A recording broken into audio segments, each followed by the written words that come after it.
မေတ္တာတုတ်အနှစ်ချုပ်တရားဒေသနာတော်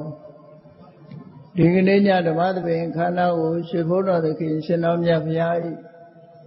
မဟာကရုဏာဂုဏ်ကိုအာယုံပြုကာတိကျုဖွဲ့ဆိုအပ်သောဝန္ဒနာပနာမအာတိတဂါထာကိုယူဆုပူဇော်ခြင်းဖြင့်စတင်ကြရအောင်ယောကပသောတိဟိပိယပမေယံကာလံကရွန်တော်တိဒုက္ခရာနိ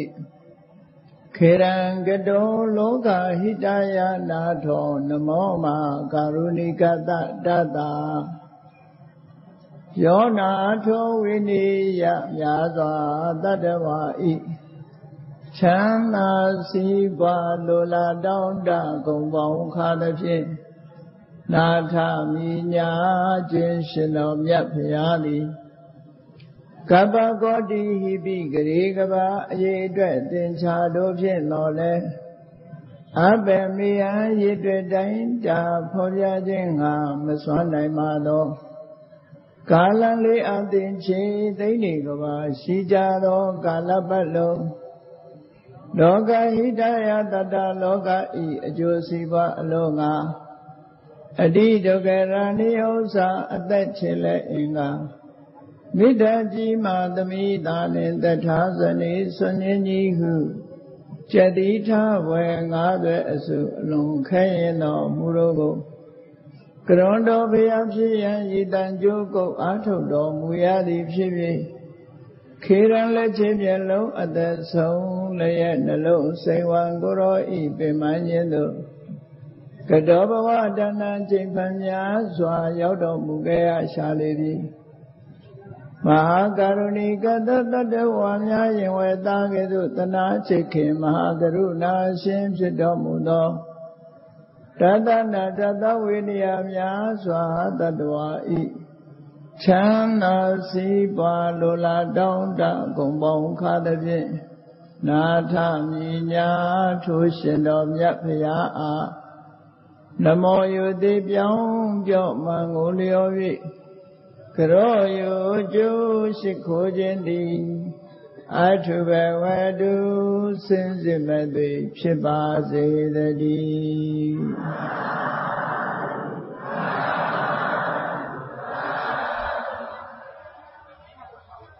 မေတ္တာတုတ်အနှစ်ချုပ်ဘုရားမြတ်စွာဟောကြားတော်မူခဲ့တဲ့ဒေသနာတော်တွေထဲမှာမေတ္တာတုတ်ဆိုတဲ့ခေါင်းစည်းနဲ့ဟောထားတဲ့တုတ်တွေတော်တော်များများပါရှိပါတယ်အင်္ဂုတ္တရနိကေမှာလည်းပဲမေတ္တာတုတ်ဆိုပြီးတော့မှတ်တမ်းတင်ထားတဲ့တုတ်တွေရှိတယ်ခုတ်တကနိကေမှာလည်းမေတ္တာတုတ်ဆိုပြီးတော့မှတ်တမ်းတင်ထားတာရှိတယ်ဒီမေတ္တာဆိုတဲ့စကားလုံးကမိတ်ဆွေတွေရဲ့စိတ်ဓာတ်မိတ်ဆွေရဲ့စိတ်ဓာတ်လို့မိတ်ဆွေရဲ့စိတ်နေသဘောထားကိုမေတ္တာလို့ခေါ်တာဖြစ်ပါမိတ်ဆွေရဲ့စိတ်နေသဘောထားဟာမိမိရဲ့မိတ်ဆွေတွေအပေါ်မှာအကျိုးစီးပွားကိုလိုလားတဲ့စိတ်ဓာတ်မျိုးထားလေးရှိတယ်ပေါ့မိတ်ဆွေတကယ်ချင်းအပေါင်းအသင်းနေဆိုလို့ရှိရင်တဦးပေါ်တဦးရိုင်းပင်ကူညီပြီးတဦးရဲ့အကျိုးတဦးကလိုလားတဲ့စိတ်ဓာတ်ခင်မင်ွယ်ကောင်းတဲ့စိတ်ဓာတ်တွေအဲ့ဒီစိတ်ဓာတ်မျိုးတွေဟာသာမန်အနေထားကနေပြီးတော့လေ့ကျင့်မွေးမြူပြီးတော့မေတ္တာစွမ်းအားတွေမြင့်တင်ပေးမယ်ဆိုရင်ဘယ်လိုအကျိုးကျေးဇူးတွေရနိုင်တယ်ဆိုတာမြတ်စွာဘုရားကတရားရည်ရဲ့တဏ္ဍာမှာရှိတဲ့မေတ္တာစွမ်းအားကိုမြင့်တဲ့နီးနေနဲ့ဒီမေတ္တာတုတ်တွေကိုဟောကြားတာဖြစ်ပါတယ်အင်္ဂုတ္တရနိကေမှာလာတဲ့မေတ္တာတုတ်တွေမှာဆိုလို့ရှိရင်မြတ်စွာဘုရားကဘယ်လိုဟောတော့ဆိုရင်ဟောဒီမေတ္တာတရားကိုအချိန်များစွာမိမိရဲ့စိတ်ထဲမှာဖြစ်အောင်မေတ္တာစွမ်းအားတွေမြင့်တင်ပေးနိုင်မယ်ဆိုလို့ရှိရင်မေတ္တာအကျိုး17မျိုးဆိုတာကို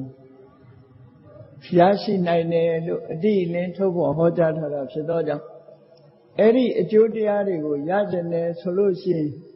ဘုန်းကြီးတို့တွေမြတ်စွာဘုရားဟောကြားတဲ့ နီးစနစ်အတိုင်းမိမိရဲ့တဏ္ဍာမှာမေတ္တာတရားကိုတည်ဆောက်ကြဖို့ဖြစ်ပါ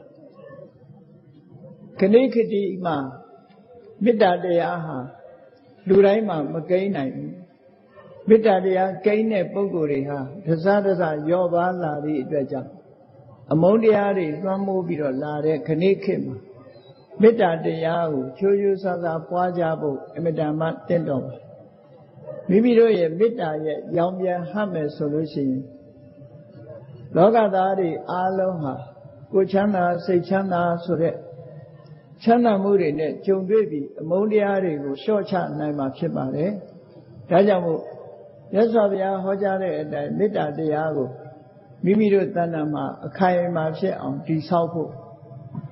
အကျိုးတရားအနေနဲ့မြတ်စွာဘုရားဟောထားတာတော့အချင်းချင်းမှတ်ကြရမယ်ဆိုလို့ရှိရင်ချမ်းသာအိပ်စက်ချမ်းသာလျက်နိုးအိမ်မဆိုးခင်ဆောင်ခြင်းနံများလူသားလဲချစ်နတ်လဲချစ်လျက်လက်နဲ့စိတ်မီပြီးသည့်တပြားမျက်နှာရွှင်ကြီးတီကြီးနှလုံးသေဆုံးမတွေ့သေလင်ပြမှာဖြစ်တတ်စွာသည်မေတ္တာအကျိုး17မျိုးဆိုတာမြတ်စွာဘုရားဟောထားတဲ့အတိုင်းမှတ်သားလွယ်အောင်လို့ရှင်းဆရာတော်ကြီးတွေဟာလင်္ကာတိကုန်းပြီးတော့ထားတာအဲ့ဒီအကျိုးကျေးဇူးတွေကိုရကြတယ်ဆိုလို့ရှိရင်တော့မိမိတို့ယင်တဲ့နှလုံးထဲမှာမေတ္တာတရားကိုတည်ဆောက်ကြဖို့ပဲလိုတယ်ပေါ့တည်ဆောက်လို့အောင်မြင်မြင်တည်ဆောက်မိပြီဆိုလို့ရှိရင်ချမ်းသာအိပ်စက်နော်ချမ်းသာအိပ်ရတဲ့အခါမှာလည်းပဲစိတ်ချမ်းသာကိုယ်ချမ်းသာနှစ်ချိုက်အိပ်ပျော်တယ်ချမ်းသာလျက်နိုးအိယာကနိုးလာတဲ့အခါမှာလည်းပဲစိတ်ချမ်းသာကိုယ်ချမ်းသာရှိတယ်အိမ်မက်ဆိုးခင်အိပ်ပျော်နေတဲ့အချိန်မှာလည်းပဲမကောင်းတဲ့အိမ်မက်တွေမမက်ဘူးတဲ့စောင့်ရင်းနတ်များဒါတော့ကိုသိချင်မှသိမယ်ပေါ့ကိုအကျိုးစီးပွားကိုလိုလားတဲ့နတ်တွေကိုကမေတ္တာပို့တဲ့ဖြင့်ကိုယ့်ပေါ်မှာမေတ္တာထားတဲ့နတ်တွေကကိုယ့်ကိုစောင့်ရှောက်တယ်ကူညီတယ်လို့ဒီလိုဆိုလိုတာပေါ့စောင့်ခြင်းနတ်များလူသားလဲချစ်နတ်လဲချစ်လျက်ဆို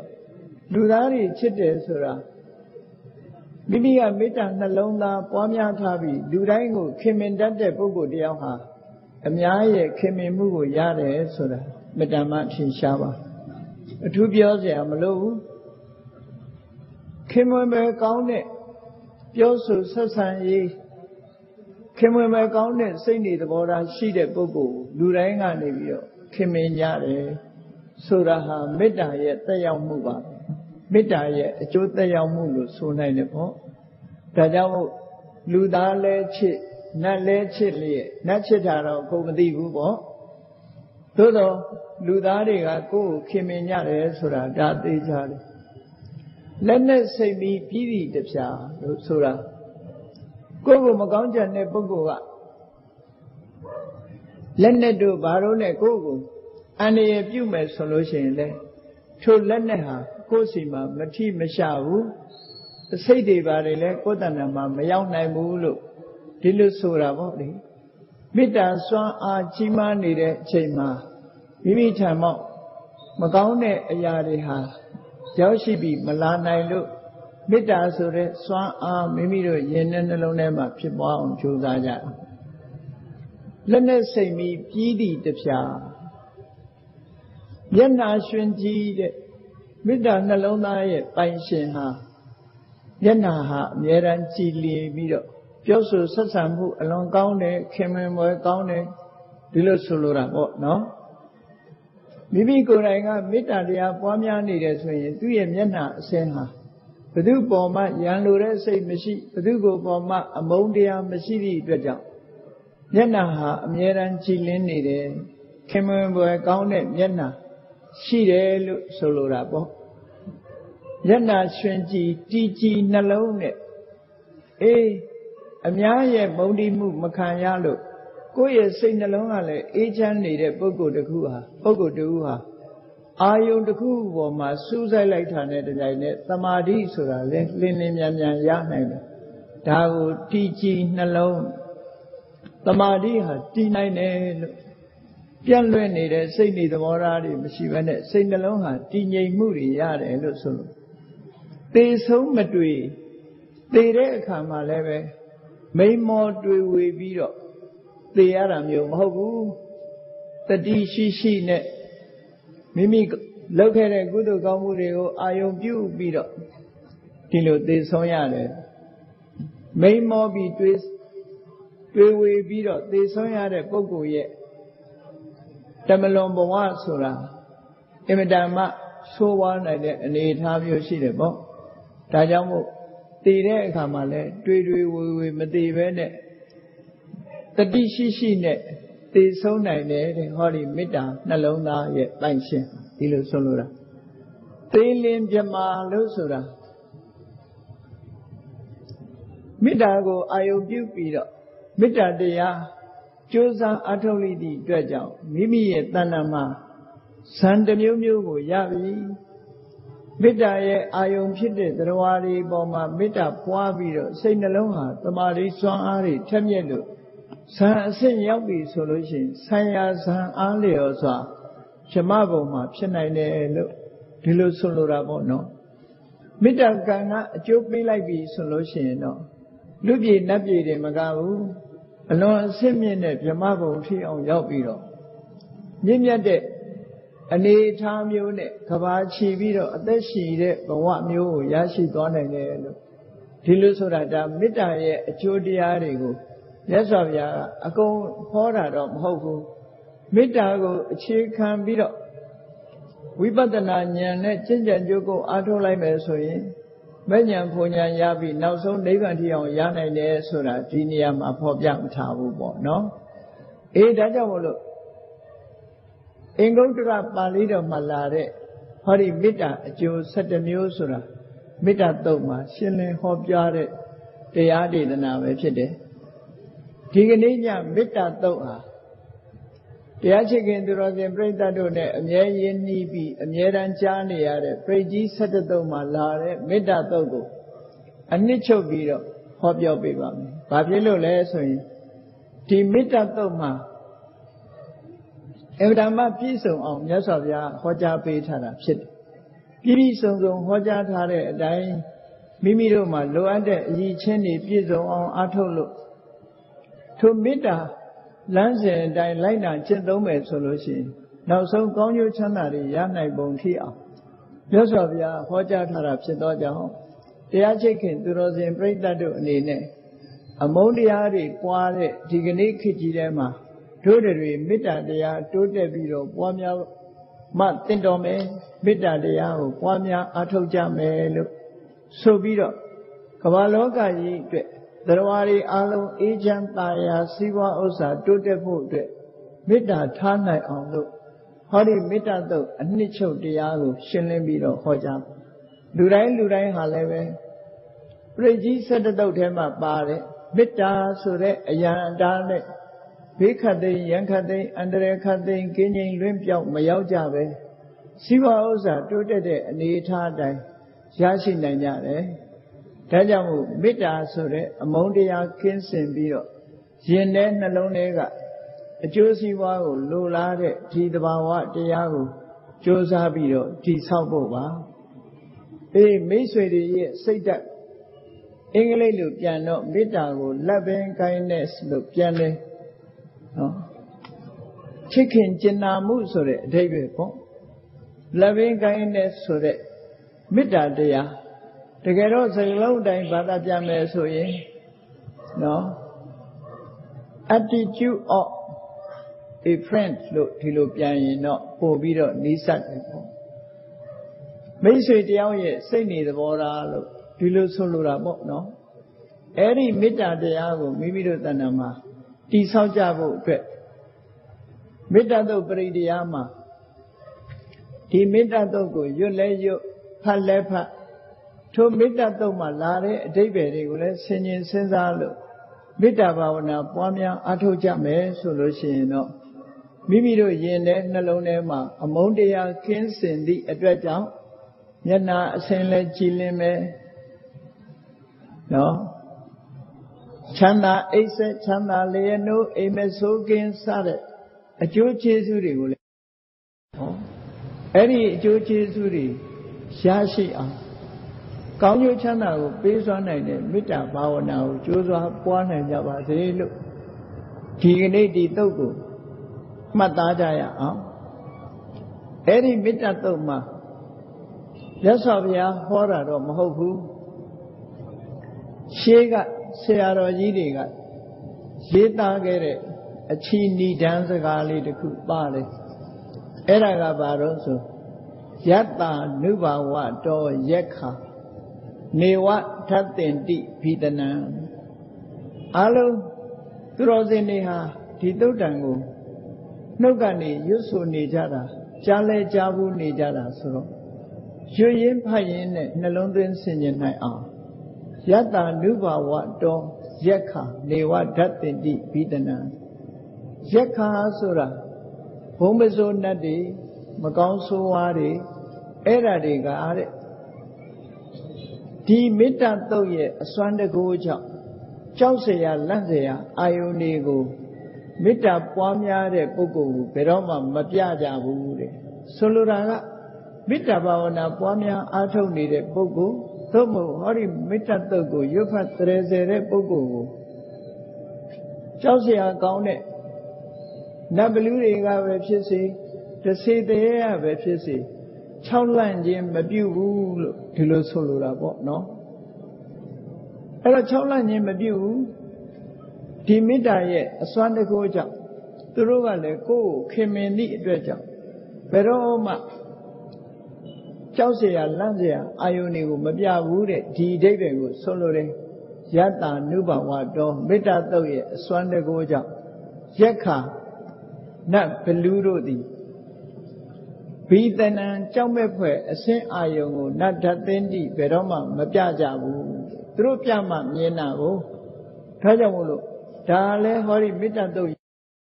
ခြင်းသို့မဟုတ်မေတ္တာတရားပွားများခြင်းရဲ့အကျိုးကျေးဇူးတစ်ခုပဲအဲ့ဒါတွေမကဘူးတဲ့ယံမိစေဝါနုယုံစံတော့ဒါသာမကဘူးအဲ့ဒီမေတ္တာတုတ်ကိုကြိုးစားပြီးတော့ရွတ်ဖတ်မယ်သို့မဟုတ်မေတ္တာဘာဝနာကြိုးစားပြီးတော့ပွားများမယ်ဆိုလို့ရှိရင်ဘာဖြစ်လဲယံမိစေဝါနုယုံစံတော်ရတ္တိန်ဒီဝမတ္တန္တိတောရတ္တိန်ဒီဝဆိုတာနေရောညင့်ပါအတ္တန္တိတဆိုတာပြည့်ခြင်းမရှိပဲနေရောညရောတတိယတဲ့အချိန်တိုင်းမပြင်းမရိဟောဒီမေတ္တာတုတ်ကိုရွတ်ဖတ်မယ်မေတ္တာကမ္မထံမေတ္တာဘာဝနာကိုကြိုးစားအားထုတ်မယ်ဆိုလို့ရှိရင်ဘယ်လိုအကျိုးတွေရတော့ဒုက္ခံသူပတိချမ်းသာစွာအိပ်စက်ရတယ်ဒီအကျိုးကိုရတယ်ခုနကအင်္ဂုတ္တရနိကေမှာလာတဲ့မေတ္တာတုတ်မှာမြတ်စွာဘုရားဟောထားတဲ့အကျိုး17မျိုးအဲ့ဒီ17မျိုးကိုရည်ညွှန်းတာပဲခုခေတ်မှာအိပ်ရတာလဲကောင်းကောင်းမအိပ်ရညအိပ်မပျော်ဘူးဆိုတဲ့လူတွေကလည်းများလာဘာဖြစ်လို့ညအိပ်မပျော်ရသလဲလို့ဆိုလို့ရှိရင်စိတ်ထဲနှလုံးထဲမှာအပူပင်တွေရှိနေသည့်အတွက်ကြောင့်အိပ်မပျော်တာဖြစ်တယ်ဒါကြောင့်မို့မေတ္တာတွေပွားများအားထုတ်လို့နှလုံးသားအေးချမ်းပြီဆိုလို့ရှိရင်ဒုက္ခံသူပတိချမ်းချမ်းသာသာအိပ်စက်ရတယ်တုတ်တော့အိပ်ပျော်နေတဲ့အခါမှာလဲပါပံကိဉ္စိနပ္ပတတိမကောင်းတဲ့အိပ်မက်တစ်စုံတစ်ခုမှမမက်ဘူးတဲ့တချို့ကြတော့အိပ်တော့အိပ်ပျော်ပါရဲ့အိမ်မက်ထဲမှာကြောက်စရာလန့်စရာတွေအိမ်မက်တွေနဲ့လန့်လန့်ပြီးတော့နိုးရတဲ့ပုဂ္ဂိုလ်မျိုးတွေဟာလည်းပဲမေတ္တာဘာဝနာကိုကြိုးစားပြီးတော့ပွားများအားထုတ်ပေးရမယ်သို့မဟုတ်ဟောဒီမေတ္တာတုတ်ကိုရွတ်ဆိုကြရမယ်ဒီလိုဆိုလိုတာဧဝမာတိခုနုပေတံယခုလိုအကျိုးကျေးဇူးတွေကိုပေးစွမ်းနိုင်တဲ့အကျိုးကျေးဇူးတွေနဲ့ပြည့်စုံတဲ့ဒီမေတ္တာတုတ်ကိုဧဝမာတိခုနုပေတံပရိတံတမ္ပနာမဟေအယန္တာဖြစ်တဲ့ဟောဒီမေတ္တာတုတ်ကိုတို့တွေရွတ်ဆိုကြပါစို့လားလို့ဒီလိုအားပေးစကားပြောတဲ့အဓိပ္ပာယ်ရတယ်ပေါ့ခြုံကုန်ပြီးတော့ပြောလိုက်မယ်ဆိုလို့ရှိရင်ဟောဒီမေတ္တာတုတ်ရဲ့အစွမ်းတကူကြောင့်ကြောက်လန့်ွယ်အာယုန်တွေကို ဘလူတရေတွေကမပြကြဘူးမေတ္တာသုတ်ပေါ်မှာအမြဲတမ်းရွတ်ဖတ်တရေစေမယ်မေတ္တာဘာဝနာပွားများအားထုတ်မယ်နေရောညရောမပြင်းမရိမေတ္တာဘာဝနာကြိုးစားအားထုတ်မယ်ဆိုလို့ရှိရင်ချမ်းချမ်းသာသာအိပ်ဆက်ရတယ်အိပ်ပျော်နေတဲ့အခါမှာလည်းအိမ်မဆိုးမမဲရဘူးစတဲ့ခုံကျေးဇူးတွေအကျိုးကျေးဇူးတွေကိုပေးနိုင်တဲ့ဟောဒီမေတ္တာသုတ်ပရိတရားတော်ကိုတို့တွေရွတ်ဖတ်ကြပါသောလားလို့ဒီလိုဆိုလိုတာပေါ့နော်တိုက်တွန်းနှိုးဆော်တဲ့စကားလေးတစ်ခုကောင်းပြီဒါကမြတ်စွာဘုရားဟောတဲ့စကားမဟုတ်သေးဘူးမြတ်စွာဘုရားကစပြီးတော့ဘယ်ကစဟောတော့ဆိုရင်ကရဏီယမထကုသလေနယန္တတန္တံပဒံအဘိသမစ္ဆာတဲ့ဒါပါဠိဘာသာနဲ့ဟောထားပေမဲ့လို့ဘုန်းကြီးတို့အဓိပ္ပာယ်ကိုနားလည်မယ်ဆိုရင်အင်မတန်မှနှစ်သက်စရာကောင်းပါအဲ့မှာရွရင်းဖတ်ရင်းနဲ့ကရဏီယမထကုသလေနကရဏီယံအထကုသလေနဆိုလိုတဲ့အဓိပ္ပာယ်ကအထကုသလဆိုတာအကျိုးစီးပွားဆောင်ရွက်ရမယ့်ကိစ္စမှာလိမ္မာကျွမ်းကျင်လိမ္မာကျွမ်းကျင်တယ်ဆိုတာစီးပွားလုပ်ရင်လည်းစီးပွားရေးဘက်မှာလိမ္မာကျွမ်းကျင်တယ်လူမှုရေးကိစ္စလုပ်ရင်လည်းလူမှုရေးကိစ္စမှာလိမ္မာကျွမ်းကျင်တယ်မေတ္တာဘာဝနာပွားများအထုတ်မယ်ဆိုရင်လည်းမေတ္တာဘာဝနာနဲ့ပတ်သက်ပြီးတော့လိမ္မာကျွမ်းကျင်တယ်ဘယ်ကိစ္စမှာမဆိုလိမ္မာကျွမ်းကျင်မှုရှိတဲ့ပုဂ္ဂိုလ်လို့ဒီလိုဆိုလိုတာပေါ့အကျိုးရှိမဲ့အလုပ်ကိုလုပ်တတ်တဲ့ပုဂ္ဂိုလ်ဟာလိမ္မာကျွမ်းကျင်သူလို့ဒီလိုဆိုရတယ်အဲ့ဒီလိမ္မာကျွမ်းကျင်နေတဲ့ပုဂ္ဂိုလ်တရားဟာယန္တတန္တံပဒံအဘိသမစ္ဆာစိတ်နှလုံးအေးချမ်းပြီးတော့ဆင်းရဲခတ်သိမ်းချုပ်ငြိမ်းသွားတဲ့နိဗ္ဗာန်ကိုရည်မျှော်ပြီးတဲ့အခါမှာတဲ့ကရဏီယလှုပ်တဲ့လှုပ်ထိုက်တာတွေကိုလှုပ်ပါလို့ဒီလိုဆိုလို့အဲ့တော့နိဗ္ဗာန်ကိုဥတည်ချက်ထားပြီးတော့ကိုကျိုးကိုစီပွားကိုအတွက်အကျိုးရှိတဲ့အလုပ်မှာလိမ္မာကျွမ်းကျင်တဲ့ပုဂ္ဂိုလ်တယောက်အနေနဲ့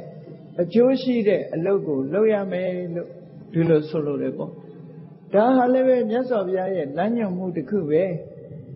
အေးစီးပွားရေးဆိုလဲကိုအကျိုးရှိတဲ့စီးပွားရေးလုပ်ရမှာပဲ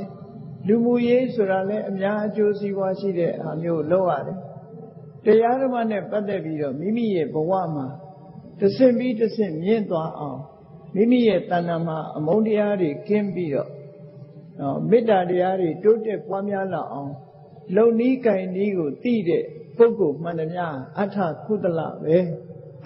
အလုတ်ကိစ္စမှာကျွမ်းကျင်တဲ့ပုဂ္ဂိုလ်လို့ဒီလိုဆိုလိုတယ်အဲ့ဒီကျွမ်းကျင်တဲ့ပုဂ္ဂိုလ်တယောက်ဟာတဲ့စိတ်နှလုံးအေးချမ်းမှုကိုပေးနိုင်တဲ့နိဗ္ဗာန်ကိုရည်မျှော်ပြီးတော့စိတ်နှလုံးအေးချမ်းမှုကိုရည်မျှော်ပြီးတော့လှုပ်တဲ့အလုပ်တစ်ခုကိုလှုပ်ပါလို့ဒီလိုဆိုလိုတာပေါ့ဒီနေရာမှာမေတ္တာဘာဝနာပွားများအထုတ်ခြင်းကိုလှုပ်ပါလို့ဒီလိုအဓိပ္ပာယ်ရတယ်ဟောအဲ့တော့လှုပ်ပါလို့ဆိုတဲ့အခါမှာဟုတ်ပြီအဲ့ဒီလှုပ်ပါလို့ပြောတဲ့ထဲမှာအထကုသလအကျိုးစီးပွားကိုလိုလားတဲ့ပုဂ္ဂိုလ်ကိုယ့်ကိုအကျိုးရှိအောင်လိမ့်လိမ့်မာလုံနိုင်စွမ်းရှိတဲ့အသိပညာရှိတဲ့ပုဂ္ဂိုလ်ဟာလှုပ်တယ်လို့ဆိုတော့သူ့မှာအရည်အချင်းတွေဘာတွေလိုအပ်တယ်လဲမိမိရဲ့ရင်ထဲနှလုံးထဲမှာမေတ္တာတရားကိုတည်ဆောက်ခြင်းပြီးဆိုရင်လိုအပ်တဲ့အရည်အချင်းတွေရှိတယ်စီးပွားရေးလုပ်ရင်လည်းလိုအပ်တဲ့အရည်အချင်းတွေရှိတယ်ကျမ်းမာရေးအတွက်လုပ်ရင်လည်းလိုအပ်တဲ့အရည်အချင်းတွေဆိုတာရှိတာပဲအဲ့တော့မေတ္တာဘာဝနာပွားများဖို့အတွက်လိုအပ်တဲ့အရည်အချင်းတွေကဘာလဲအရည်အချင်းဆိုတာရှိရအလုပ်တစ်ခုကိုပေးတော့မယ်ဆိုလို့ရှိရင်လူရဲ့အရည်အချင်းကိုအရင်မေးကြတာပဲလေနောက်ဆုံးမှအရည်အချင်းကိုစစ်ကြစစ်ဆေးမေးမြန်းပြီးတော့မှအရည်အချင်းရှိတဲ့ပုဂ္ဂိုလ်မှအလုပ်မှာယာဓုခန့်လေးရှိကြတာကိုအေးဒါကြောင့်မို့လို့မေတ္တာဘာဝနာပွားများတော့မယ်ဆိုလို့ရှိရင်လေ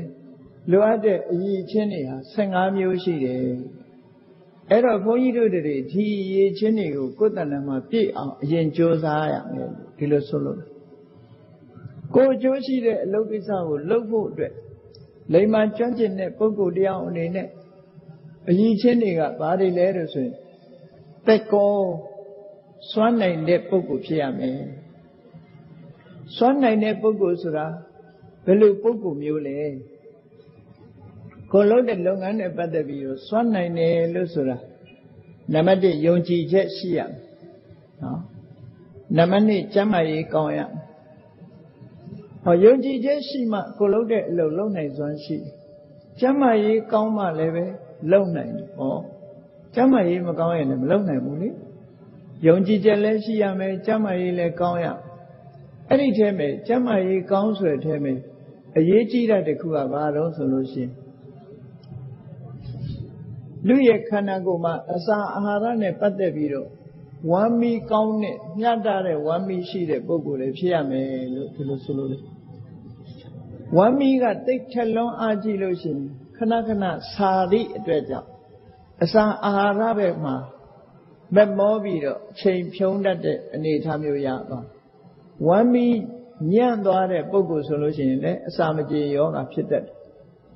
ဝမ်းမီထက်လွန်အားကြီးလို့ရှိရင်လည်းအစာအိမ်ယောဂဖြစ်လာတတ်တယ်အဲ့ဒါကြောင့်မို့လို့ကျမ်းမာရေးအတွက်ကဘာလို့ဆိုရင်မြတ်တဲ့ဝမ်းမီရှိတဲ့ပုဂ္ဂိုလ်ဖြစ်ရမယ်လို့ဆိုတာကျမ်းမာရေးအတွက်အရေးကြီးတယ်အားတစ်ခုဘာဖြစ်လို့လဲဆိုရင်ယောဂဝေဒနာတွေများသောအားဖြင့်အစာအာဟာရနဲ့ဆက်နွယ်ပြီးတော့နေလေးရှိတယ်ပေါ့ဝမ်းမီသိကောင်းလွန်အားကြီးတဲ့ပုဂ္ဂိုလ်ဟာအခုစားလိုက်တော့ကြစားလိုက်အခုစားလိုက်တော့ကြစားလိုက်ဆိုတော့မတည့်တာတွေလည်းစားမိသွားနိုင်တယ်ပေါ့ဝမ်းမီးကထက်လွန်အားကြီးလို့ရှိရင်လည်းကျန်းမာရေးထိခိုက်တတ်တယ်ဝမ်းမီးကနှုတ်လွန်အားကြီးတယ်ညံ့လွန်အားကြီးတယ်ဆိုလို့ရှိရင်လည်းအစာမကြေတဲ့ယောဂဝေဒနာတွေဖြစ်လာအစာမကြေဘူးဆိုတာဟာယောဂအလုံးရဲ့အခြေအမြစ်ပဲလို့အာယုဝေဒဆေးကျမ်းတွေမှာရောဂမူလံအဇိဏကံနဲ့အဇိဏကံအစာမကြေမှုဟာရောဂမူလံယောဂပေါင်းစုံရဲ့အခြေခံပဲဖြစ်တယ်ဆိုဟောအစာအာဟာရနဲ့ပတ်သက်လာလို့ရှိရင်လေအစာကြေဖို့ကလည်းလိုအပ်တယ်ဒါကြောင့်မို့တက်ကောလို့ဆိုတဲ့အထဲမှာတစ်ယုံကြည်ချက်ရှိရမယ်နှစ်ကျမ်းမာရေးကောင်းရမယ်သုံးမြတ်တဲ့ဝမ်းမီးရှိရမယ်လေးကြိုးစားအထောက်မှုရှိရမယ်ဆိုတဲ့ဗราဏိယင်္ဂတရားတွေကအင်္ဂါရက်တွေဟာဒီထဲမှာမြတ်စွာဘုရားထည့်သွင်းပြီးတော့ဟောတာဒါကြောင့်မို့လို့တက်ကောလုံနိုင်တဲ့စွမ်းရည်တတ္တိရှိတဲ့ပုဂ္ဂိုလ်ဖြစ်ပါလို့ဖြစ်အောင်စွမ်းရည်တဲ့လုံနိုင်တဲ့စွမ်းရည်တတ္တိရှိတဲ့လူဖြစ်ရတယ်မယုံကြည်ရင်လည်းလုံနိုင်စွမ်းမရှိဘူးမကျမ်းမာရင်လည်းလုံနိုင်စွမ်းမရှိဘူးကြိုးစားအထောက်မှုခင်းလို့ရှိရင်လည်းလုံနိုင်စွမ်းမရှိဘူးတဲ့အေးဒါကြောင့်မို့လို့လုံနိုင်စွမ်းရှိတယ်ဆိုတဲ့တက်ကောဆိုတဲ့စကားလုံးလေးထဲမှာဒီအဓိပ္ပာယ်တွေဝင်တယ်လို့ဒီလိုဆိုလိုတယ်ဥစုစသူဟုစုစဥစုဆိုတာလုတ်ပြီးဆိုတဲ့အခါမှာအရေးကြီးတာပါတော့ဆိုရင်ဖြောင့်မှန်တဲ့ပုဂ္ဂိုလ်ဖြစ်ရမယ်ဖြောင့်မတ်တဲ့ပုဂ္ဂိုလ်ရိုးသားဖြောင့်မတ်တဲ့ပုဂ္ဂိုလ်မျိုးဖြစ်ရမယ်သူဟုစုအလုံးကိုရိုးသားဖြောင့်မတ်တဲ့ပုဂ္ဂိုလ်ဖြစ်ရအဲ့တော့အပြောဆိုအပြုမှုအားဖြင့်လည်းပဲဖြောင့်မတ်တယ်စိတ်နေသဘောထားအားဖြင့်လည်းဖြောင့်မတ်တယ်စွမ်းနိုင်တဲ့တတ္တိရှိတဲ့အပြင်မှာရိုးသားဖြောင့်မတ်ခြင်းအလွန်ကိုရိုးသားဖြောင့်မတ်ခြင်းဆိုတဲ့ဒီအင်္ဂါနှစ်ချက်နဲ့လည်းပြည့်စုံမှုလိုတယ်လောကလူတွေကအပြောကတစ်မျိုးအလုပ်ကတစ်မျိုးစိတ်ထဲကတစ်မျိုးပြောတာကတစ်မျိုးဆိုရင်ရိုးသားမှုမရှိဘူးရိုးသားမှုမရှိတဲ့ပုဂ္ဂိုလ်တယောက်ကသူများအပေါ်မှာမေတ္တာထားဖို့ဆိုတာအမှန်တမ်းခက်ခဲမေတ္တာတရားတည်ဆောက်ဖို့ဆိုတာမဖြစ်နိုင်ဘူးတဲ့ရိုးသားမှဖြောင့်မတ်မှမေတ္တာတရားဆိုတာတည်ဆောက်လို့ရတယ်ဒါကြောင့်မို့ရိုးသားရမယ်လုံးဝရိုးသားရမယ်လို့ဒီလိုဆိုလိုတာနော်ဥစုစသူဟုစုစအဲ့ဒီအင်္ဂါအချက်ကအင်တမအရေးကြီးတယ်ခဏခေတ်လိုခေတ်မျိုးမှာလူတွေကပြောကြတယ်နော်လူရိုးဆိုတာသင်္ချိုင်းမှာရှိတယ်လူတွေကရိုးသားမှုနည်းလာတဲ့အခါလူတွေကအဲ့လိုပြောလာကြတယ်နော်ရိုးတယ်ဆိုတာလူရိုးဆိုတာသင်္ချိုင်းမှသာရှိတယ်အခုသင်္ချိုင်းတောင်ရဖို့သိမလွယ်ဘူးမီးရှို့ပစ်တာဆိုတော့အဲ့တော့ရိုးသားဖြောင့်မတ်မှုဆိုတာအင်မတန်မှအရေးကြီးတယ်မေတ္တာတည်ဆောက်ဖို့အတွက် နောက်တစ်ခုလိုအပ်တာဘာတော့ဆိုလို့ရှိရင်မေတ္တာတိဆောက်တယ်ဆိုတာကိုကအတိုင်းအဝိုင်းနဲ့နေတာကိုအတိုင်းအဝိုင်းနဲ့နေတဲ့အခါကျတော့နောက်တစ်ခုလိုအပ်ချက်ကသူဝေသောတဲ့သူဝေသောသတ္တအဲ့ဒီပုဂ္ဂိုလ်ဟာပြောလို့ဆိုလို့လွယ်ကူတဲ့ပုဂ္ဂိုလ်ဖြစ်ဖို့လည်းလိုသေးတယ်နော်အပြောဆိုလွယ်ကူတဲ့ပုဂ္ဂိုလ်ဖြစ်ရအကယ်၍အပြောဆိုအခက်တယ်ဆိုတဲ့ပုဂ္ဂိုလ်တရားဟာဘယ်လိုမှမေတ္တာတရားတည်ဆောက်နိုင်မှာမဟုတ်ဘူးပြောရခက်တယ်အပြောဆိုခက်တယ်ဆိုတဲ့ပုဂ္ဂိုလ်တရားဟာသူကိုယ်တိုင်ကလည်းမေတ္တာမထားနိုင်ဘူးတခြားပုဂ္ဂိုလ်တွေကလည်းသူ့ပေါ်မှာမေတ္တာပြတ်နိုင်တယ်တဲ့ဒါကြောင့်မို့လို့မေတ္တာတရားတည်ဆောက်မဲ့ပုဂ္ဂိုလ်ဟာအပြောဆိုလွယ်တဲ့ပုဂ္ဂိုလ်လည်းဖြစ်ရမယ်အကျိုးစီးပွားကိုလိုလားတဲ့မိတ်ဆွေတငယ်ချင်းတွေကအကြံဉာဏ်ပေးရင်နားထောင်တယ်လက်ခံတယ်မိဘဆွေမျိုးတွေကအကြံဉာဏ်ပေးရင်နားထောင်တယ်လက်ခံတယ်ဆရာသမားတွေကအကြံဉာဏ်ပေးရင်လည်းနားထောင်တယ်လက်ခံတယ်ပြောလို့ဆိုလို့အင်တာမကောင်းတယ်ဆိုတဲ့ပုဂ္ဂိုလ်မျိုးဖြစ်ဖို့လိုအပ်တယ်အပြောဆိုခက်တဲ့ပုဂ္ဂိုလ်မျိုးဆိုလို့ရှိရင်လူတကာကရှောင်သွားကြတယ်ဒါကြောင့်မို့သူကလည်းမေတ္တာမရဘူးသူကလည်းသူများပေါ်မှာမေတ္တာမထားနိုင်ဘူးဒါကြောင့်မို့သူဝေသောသတ္တပြောလွယ်တဲ့ပုဂ္ဂိုလ်မျိုးလည်းဖြစ်ရမယ်လို့ဒီလိုဆိုတာနောက်တစ်ခုကဘာလို့ဆိုမုထုအနာမုထုဆိုတာနုညံ့ရမယ်တိမ်မွေးရမယ်လို့အဓိပ္ပာယ်ရလောကလူတွေဟာဒေါသထွက်လာလို့ရှိရင်နုညံ့ခြင်းတိမ်မွေးခြင်း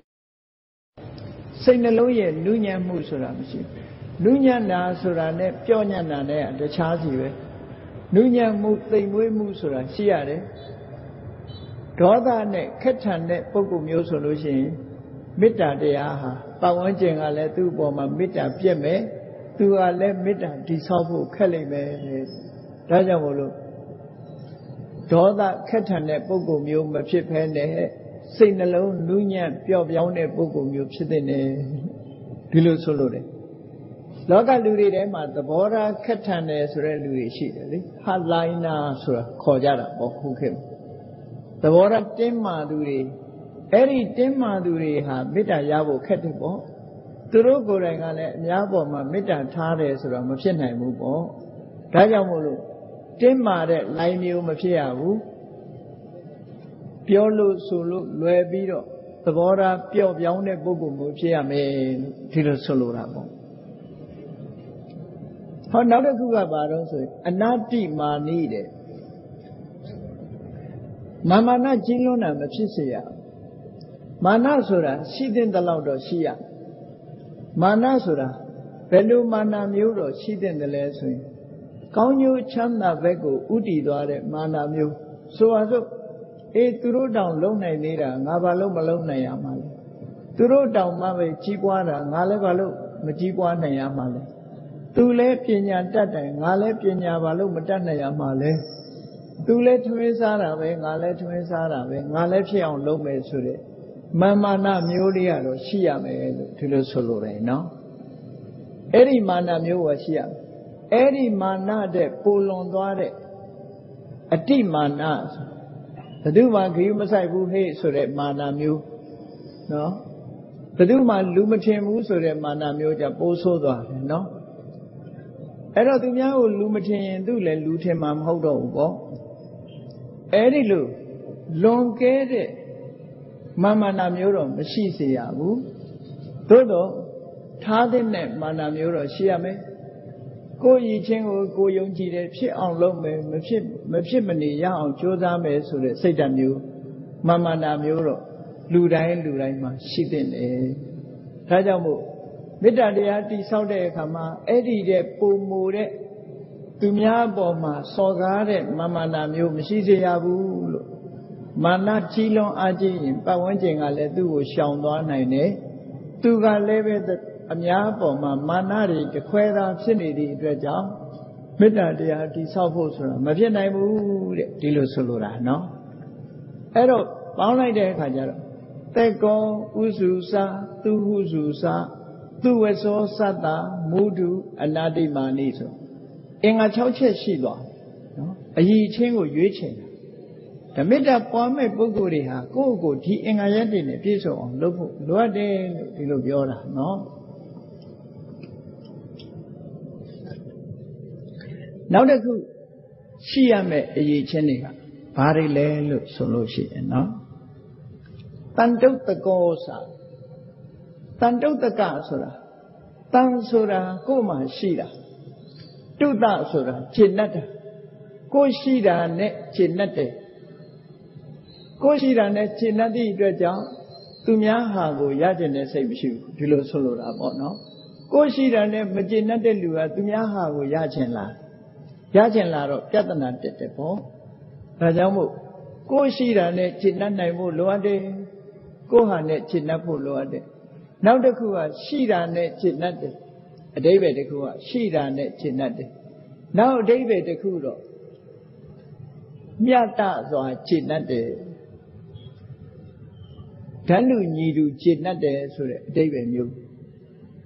အဲ့တော့ဘယ်လိုဟာပဲဖြစ်ဖြစ်ကိုယ်စိတ်ထဲမှာမကျေမနပ်ကြီးဖြစ်နေတာဟာမကောင်းဘူးကျင့်တတ်မှုရှိနေရမယ်ကျင့်တတ်မှုရှိမှမေတ္တာဆိုတာတည်ဆောက်လို့ရမယ်မကျေမနပ်တွေဖြစ်နေလို့ရှိရင်လည်းမေတ္တာတည်ဆောက်လို့မရနိုင်ဘူးတဲ့ပစ္စည်းဥစ္စာနဲ့ပတ်သက်ပြီးတော့လေကိုယ်ရှိတာနဲ့ကိုယ်ဟာနဲ့ကျင့်တတ်ရမယ်သူများဟာကိုမျက်စောင်းမထိုးရဘူး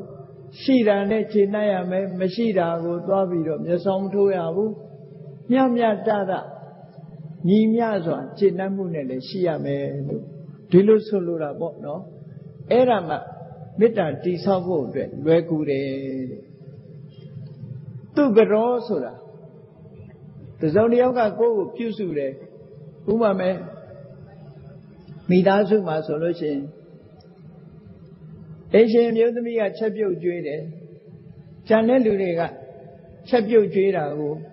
မကြိုက်ဘူးကြီးများနေတယ်ဆိုရင်ချက်ကျွေးတဲ့လူဟာမေတ္တာဖြစ်ဖို့ခဲရင်သွားတယ်ပေါ့နော်အဲ့တော့သူပရဆိုတာဒီလိုမဖြစ်ရဘူးဆိုလိုတာကသူပရမဖြစ်လို့ရှိရင်ဘာဖြစ်လဲကြီးများတယ်အင်္ဂလိပ်လိုတော့ fastidious လို့ခေါ် fastidious ဆိုတာဇီးစားကြောင်းတာ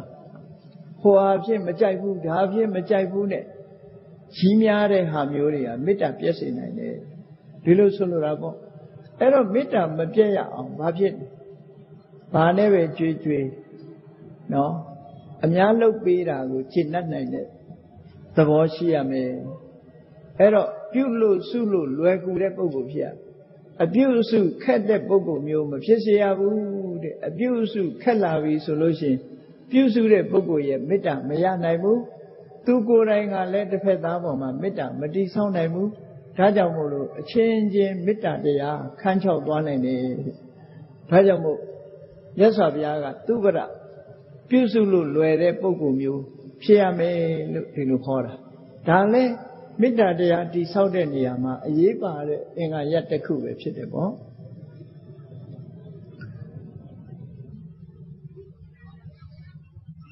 တန်တုတ်တကောစသူပရောစအပ္ပကိသောစတန်လဟုကဝုဒ္ဓိအပ္ပကိစ္စဆိုတာမေတ္တာတရားကြိုးစားအားထုတ်နေတဲ့အချိန်မှာဟိုကိစ္စဒီကိစ္စတွေနဲ့ဗျာများမနေသင့်ဘူးပေါ့ကိစ္စတွေနှဲပါအောင်လုပ်ပြီးတော့မှမေတ္တာဘာဝနာပွားရမယ်လို့ဒီလိုဆိုလိုတာပေါ့ကိစ္စတွေမများစေရဘူးအလုပ်ကိစ္စတွေမများစေရအလုပ်ကိစ္စမများစေရဘူးလို့ဆိုတဲ့ဟာမေတ္တာဘာဝနာပွားဖို့အချိန်ရအောင်လို့ပြောတဲ့စကားမျိုးသာဖြစ်တယ်ပေါ့အဲ့တော့ကိစ္စများလွန်းနေတဲ့ပုဂ္ဂိုလ်တယောက်ဟာမေတ္တာဘာဝနာပွားဖို့အချိန်မရနိုင်ဘူးအချိန်မပေးနိုင်ဘူးဆိုတာမဖြစ်စေရဘူးလို့ဒီလိုဆိုလိုတာပေါ့ဒါကြောင့်မို့လို့ကိစ္စများနေလို့ရှိရင်လည်းခိတ္တရပ်တန့်ပြီးတော့ရပ်နာပြီးတော့အချိန်ယူပြီးတော့လှုပ်လှုပ်ရမယ်လို့ဒီလိုပြောလို့ရမယ်ပေါ့အပ္ပကိသောစတန်လဟုကဝုဒ္ဓိနော်အသက်မွေးတဲ့အခါမှာပေါ့ပေါ့ပါပါ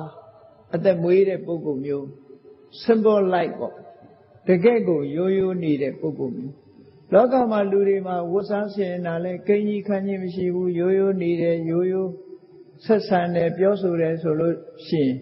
လူတိုင်းကလည်းသူ့ပေါ်မှာမေတ္တာရောက်ကြ သူကိုယ်တိုင်ကလည်းပဲအများအပေါ်မှာမေတ္တာထားနိုင်တဲ့အနေအထားမျိုးရှိတယ်။ကိန်းကြီးခန်းကြီးများနေတဲ့ပုဂ္ဂိုလ်တယောက်ဟာဘယ်တော့မှအများပေါ်မှာမေတ္တာထားနိုင်မှာမဟုတ်ဘူး။သူ့ကိုလည်းမြင်တဲ့ပုဂ္ဂိုလ်တွေကလည်းမေတ္တာထားနိုင်မှာမဟုတ်ဘူးတဲ့။ဒါကြောင့်မို့လို့တန်လဟုကဝုဒ္ဓိပေါ့ပေါ့ပါပါ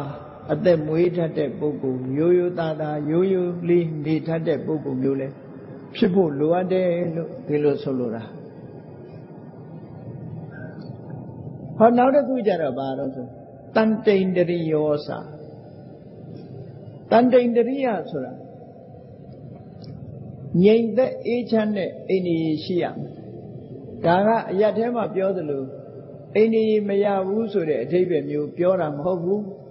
ငြိမ်းချမ်းတဲ့အိန္ဒိယရှိတယ်ဆိုတာဘာလဲဆိုရင်မျက်စိကမြင်ပြီးစိတ်လှုပ်ရှားမှုတွေသိပ်မဖြစ်ဘူးနားကအတန်ကြားပြီးစိတ်လှုပ်ရှားမှုတွေသိပ်မဖြစ်ဘူးနှာခေါင်းကအနံ့ရပြီးလျှာကအရသာခံပြီးခန္ဓာကိုယ်ကအထီးတွေတွေ့ပြီးစိတ်ထဲကစိတ်ကူးကြံစီပြီးအဲ့ဒီအာယုန်တွေနဲ့ပတ်သက်ပြီးတော့ခဏမငြိမ်တဲ့လောဘဒေါသဆိုတာမဖြစ်စေရဘူးအိန္ဒိယရနေနိုင်ရမယ်လို့ဒီလိုဆိုလိုတာနော်မျက်စိနာနာလျှာကိုယ်စိတ်လို့ဆိုတဲ့ဟောဒီအိန္ဒြေ6ပါးအိန္ဒြေ6ပါးနဲ့ပတ်သက်လာတဲ့အခါမှာစိတ်လှုပ်ရှားမှုတွေများပြားပြီးလောဘဒေါသတွေများပြားလာတဲ့ပုဂ္ဂိုလ်ဟာငြိမ်းချမ်းတဲ့အိန္ဒြေမရှိဘူးလို့ဒီလိုဆိုလိုတယ်အဲ့ဒါလို့စိတ်လှုပ်ရှားပြီးငြိမ်းချမ်းမှုမရှိတဲ့ပုဂ္ဂိုလ်မျိုးတွေဟာလည်းမေတ္တာထားဖို့ခက်ခဲလာတယ်သူ့ရဲ့တဏ္ဍာမှာမေတ္တာတည်ဆောက်ဖို့ခက်တယ်သူ့ကိုကြည့်ပြီးတော့လေအများကမေတ္တာဖြစ်ဖို့ဆိုတာလည်းခက်လာတယ်ဒါကြောင့်မို့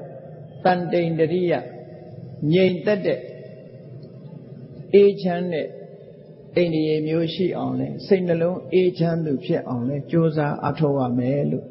ဒီလိုဆိုလိုတာဟောနောက်တစ်ခုကဘာတော့ဆိုနိပကောဆိုတာပညာအသိပညာရှိဖို့လိုတယ်ဆင်ញင်တုံတရားပေါ့လောကမှာလူတွေမှာပညာနည်းလာပြီဆိုလို့ရှိရင်မှားမှားယွင်းယွင်းနေလုံးမိတတ်တယ်ပေါ့အဲ့ဒါလို့မှားမှားယွင်းယွင်းနေမလုံးမိအောင်ပညာနည်းတဲ့ပုဂ္ဂိုလ်မျိုးမဖြစ်အောင်လေကြိုးစားအထောက်အောင်မယ်ပညာကိုမိမိတဏ္ဍာမှာရလာအောင်ကြိုးစားအထောက်ဖို့လိုအပ်တယ်ရှင်းကျက်တဲ့ပညာမျိုးလည်းရှိရမယ်လို့ဒီလိုဆိုလိုတယ်ပေါ့နောက်တစ်ခုကအပ္ပခတ်ဘောပက္ခဖဆိုတာရိုင်းပြအမှုအရာမရင်ကျေးတာကိုဆိုလိုတယ်အပြောဆိုမရင်ကျေးဘူးအပြုအမူမရင်ကျေးဘူးရိုင်းရိုင်းဆိုင်ဆိုင်ရှိတယ်နော်ပြောတာဆိုတာရိုင်းဆိုင်တယ်သွားတာလာတာနေတာထိုင်တာဆက်ဆံတာအလုံးဟာရိုင်းရိုင်းပြပြဖြစ်တယ်စိတ်ဓာတ်ကလည်းရိုင်းဆိုင်တယ်ဆိုတဲ့ပုဂ္ဂိုလ်တရားဟာသူများအပေါ်လဲမေတ္တာတည်ဆောက်နိုင်မှာမဟုတ်ဘူးသူ့ပေါ်မှာလဲသူကလည်းပဲဒီသူ့ပေါ်လဲတခြားလူတွေကမေတ္တာရောက်မှာမဟုတ်ဘူးတဲ့ဒါကြောင့်မို့အပြန်အလှန်မေတ္တာမရောက်နိုင်သည့်အတွက်ကြောင့်အပက္ခပရိုင်းပြမှုတွေမရှိစေနဲ့လိမ္မာရမယ်ယဉ်ကျေးရမယ်သိမ်မွေ့ရမယ်ဆိုတဲ့အဓိပ္ပာယ်ပေါ့ရိုင်းပြတဲ့အမှုအရာအပြောဆိုတွေကရှောင်ရှားရမယ်ဒီလိုဆိုလိုတယ်ပေါ့အဲ့ဒါကိုအပက္ခပေါ့ကုလေသွားနာနုခိတ်တော်ယဟန်တန်ဃာတွေနဲ့ပတ်သက်လာလို့ရှိရင်ယဟန်တန်ဃာတွေတဲ့တရားဓမ္မတွေအပေါ်မှာခင်မင်လွန်လို့ရှိရင်မကောင်းဘူးလို့ဒီလိုဆိုလို့ရတယ်ပေါ့လူလောကလူတွေထဲမှာလည်းပဲတယောက်အပေါ်မှာခင်မင်လွန်တဲ့စိတ်တွေများလာလို့ရှိရင်အများအပေါ်မှာမေတ္တာထားဖို့ခက်ခဲလာတတ်တယ်ပေါ့ကိုယ်နဲ့ရင်းနှီးတဲ့မိတ်ဆွေတင်ကတခြားလူနဲ့ပေါင်းသင်းဆက်ဆံတာကိုမကြိုက်နိုင်တဲ့အနေအထားမျိုးတွေဖြစ်လာလို့မေတ္တာပြတ်တတ်တယ်တဲ့ဒါကြောင့်မို့ကုလေသွားနာနုခိတ်တော်ကိုယ့်ရဲ့ယဟန်ဒီအနေနဲ့ပြောရင်ကိုယ့်ရဲ့ချီညိုကိုးဝယ်တဲ့တရားဓမ္မအပေါ်မှာတွေ့တာလွန်တာမကောင်းဘူးမိတ်ဆွေသင်္ဃာတွေအပေါ်မှာတွေ့တာလွန်တာလည်းမကောင်းဘူးလို့ဒီလိုဆိုလိုတယ်ပေါ့အေးအဲ့ဒါလို့တွေ့တာလွန်မှုတွေဖြစ်လာလို့ရှိရင်မေတ္တာတည်ဆောက်ဖို့ခက်တယ်နာသခုဒ္ဓမာစေကိဉ္စီယေနဝေညုပရိဥပဝရေယယေနဝေညုပရိဥပဝရေယဆိုတာ ပညာရှိတဲ့အသိပညာရှိတဲ့ပုဂ္ဂိုလ်တွေကဟိုကိစ္စဒီကိစ္စနဲ့ပတ်သက်လာလို့ရှိရင်အပြစ်တင်လာတတ်တယ်ပေါ့မဟုတ်တာလေးတွေလုပ်ရင်အပြစ်တင်လာတတ်တယ်အဲ့ဒီအသိပညာရှိတဲ့ပုဂ္ဂိုလ်တွေပြောစရာဆိုစရာဖြစ်လောက်အောင်အစွမ်းအစအလေးတွေကိုမဖြစ်စေနဲ့လို့ဒီလိုဆိုလို့တယ်နာသခုတ်ထမာစရိကိဉ္စီနော်အသေးဖွဲလို့ထင်ရပေမဲ့လို့အများပညာရှိအများအပြစ်တင်စရာအလုပ်များကြံတဲ့အလုပ်တွေအများကအမြင်ကပ်စရာအလုပ်တွေမှန်တယ်များအကုန်လုံးရှောင်ရမယ်လို့ဒီထဲမှာခြုံငုံပြီးတော့ပြောလိုက်တာအားလုံး15ချက်ရှိတယ်တက်ကောဥစုစသူမှုစုစသူဝေသောသတ္တမုဒုနာတိမာနိတန္တုတကောစသူဝရောစအပကိသောစတန်လဟုကဩတိတန္တိန္ဒရိယောစနိပကောစအပကဘောကုလေသောနာနုခိတောနာသခုတ်တမာစရိကိဉ္စီယေနဝေညုပရိဥပဝရေယဟောမေတ္တာဘာဝနာတည်ဆောက်မဲ့ပုဂ္ဂိုလ်ဟာအဲ့ဒီရှိရမဲ့အင်္ဂါရပ်တွေနဲ့ရှောင်ရမဲ့အရာကိုရှောင်မယ်ရှိရမဲ့အင်္ဂါရပ်တွေရှိပြီးရှောင်ရမဲ့ဟာတွေကိုရှောင်ပြီးဆိုလို့ရှိရင်ဒီပုဂ္ဂိုလ်ဟာမေတ္တာတရားတည်ဆောက်ဖို့ရာအတွက်လွယ်ကူသွားနိုင်တယ်လို့ဒီလိုဆိုလိုတာပေါ့နော်ဒါကြောင့်မလို့မေတ္တာတုတ်ကိုရွတ်ဖတ်တဲ့ပုဂ္ဂိုလ်ပဲဖြစ်ဖြစ်မိမိရဲ့ယင်နဲ့နှလုံးထဲမှာမေတ္တာတရားတည်ဆောက်တာပဲဖြစ်ဖြစ်အဲ့ဒါလို့တည်ဆောက်လာပြီဆိုလို့ရှိရင်တော့ဟောဒီအင်္ဂါရပ်တွေနဲ့ပြည့်စုံအောင်အရင်ကြိုးစားပါလို့ကိုယ်တဏ္ဍာမှာဖြစ်လာပြီးတဲ့အခါမှာမေတ္တာတရားကိုတည်ဆောက်ပါအဲ့တော့မေတ္တာတရားကိုတည်ဆောက်မယ်ဆိုတော့ဘယ်ကစပြီးတော့တည်ဆောက်တယ်လဲဒုက္ခိနောဝခေမိနောဟွန်တုသဗ္ဗတတ္တဘဝန္တုဒုက္ခိတတ္တဒီစကားလုံးလေးမေတ္တာဘို့လေး၃ခုဒုက္ခိနောဝခေမိနောဟွန်တုသဗ္ဗတတ္တဘဝန္တုဒုက္ခိတတ္တသရဝရီအားလုံးဒုက္ခိနောသဗ္ဗတတ္တဆိုတာသရဝါအားလုံးဟာဒုက္ခိနောကိုချမ်းသာစိတ်ချမ်းသာတွေရှိကြပါစေဒီလိုဆိုလို့အဲ့တော့မေတ္တာပို့တော့မယ်ဆိုလို့ရှိရင်သရဝါတွေအားလုံးကိုအာယုံပြုလိုက်ပြီးတော့ဟောဒီသရဝါတွေအားလုံးဟာဒုက္ခိနောကိုချမ်းသာမှုစိတ်ချမ်းသာမှုနဲ့ပြည့်စုံကြပါစေခေမိနောဘေးခတ်သိမ်းရန်ခတ်သိမ်းအန္တရာယ်ခတ်သိမ်းကင်းငြိမ်းကြပါစေဟောဘေးရန်ခတ်သိမ်းကင်းငြိမ်းကြပါစေလို့ဒီစိတ်ဓာတ်မျိုးလေးကိုယ်တဏ္ဍာမှာအချိန်ချင်းထပ်ထပ်ဖြစ်အောင်လုပ်ဖို့လိုတယ်သဗ္ဗတတ္တဘဝန္တုဒုက္ခိတတ္တဒုက္ခိတတ္တဆိုတာချမ်းသာတဲ့စိတ်နှလုံးတွေရှိကြပါစေလို့ဒါကိုဆိုလိုတဲ့ဒုက္ခိတတ္တချမ်းသာနော်ချမ်းသာကိုယ်စိတ်မြဲပါစေလို့ဆိုတာဒီဟာကိုပြောအတ္တဆိုတာဒီနေရာစိတ်ကိုဆိုလိုတယ်အဲ့တော့ချမ်းသာတဲ့ကိုယ်ချမ်းသာတဲ့စိတ်ချမ်းသာကိုယ်စိတ်မြဲကြပါစေလို့ဟောဒီလိုမေတ္တာဖို့၃ခုနဲ့မိမိရဲ့ယင်နဲ့နှလုံးထဲမှာမေတ္တာကိုစတင်ပြီးတော့တည်ဆောက်ပါလို့မြတ်စွာဘုရားကဒီလိုဟောလို့ရင်ဖြစ်တယ်ပေါ့ကောင်းပြီဒီလိုတည်ဆောက်ပြီးတဲ့အခါမှာအသေးစိတ်တစ်ခါထပ်ပြီးတော့မေတ္တာပို့ဖို့ရာအတွက်ဤစနစ်တွေကိုမြတ်စွာဘုရားကဆက်ပြီးတော့ဟောပြန်တယ်ပေါ့ဘာဟောလဲလို့ဆိုယေကေစီပါဏဗုဒ္ဓတိနော်ယေကေစီပါဏဗုဒ္ဓတိတတဝါထာဝရဝနဝတေတာအနဝတေတာဆိုတာအကျွမ်းကြံမရှိတဲ့ယေကေစီတရားဝါတွေမှန်သမျှလို့ဘယ်သူမှမချန်ရဘူးတချို့ကပြောသေးတာနော်ခြင်ကြိုက်လို့ရှိရင်ခြင်ကိုမထည့်ချင်ဘူးခြဘိုးကြိုက်လို့ရှိရင်လည်းခြဘိုးကိုမေတ္တာပို့တဲ့ထဲမထည့်ချင်ဘူး